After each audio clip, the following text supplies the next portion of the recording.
In today's video, we will be discussing how to enter a property and link it to a mortgage debt, as well as some of the other parts of the property function that might be helpful to know. So from the plus button, we're going to enter in a property. This property is co-owned by my clients Paul and Janet. This is their main residence with a market value of $500,000. Purchase value was $450,000.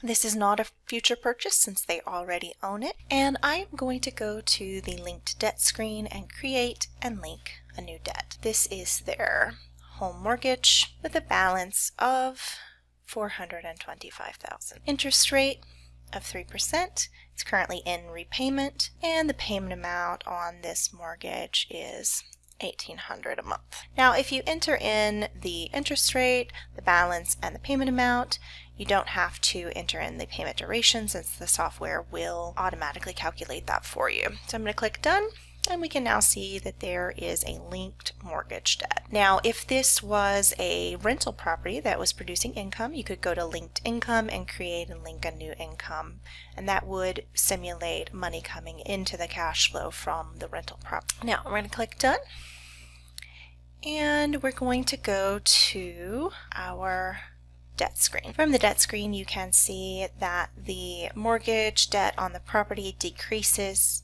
over time until it is expected to be paid off in year 2050. You can also go to Details, Year View, and you can see under Expenses your home mortgage payment, and that's going to be in an annual amount.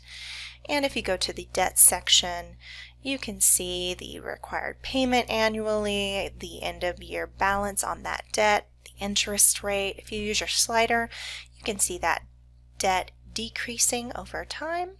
Now, another way that you could do this, if you already have a property in the client's plan, you can go to your plus button and enter a debt here. You would enter your debt information here, and then you could link it to an existing property like this.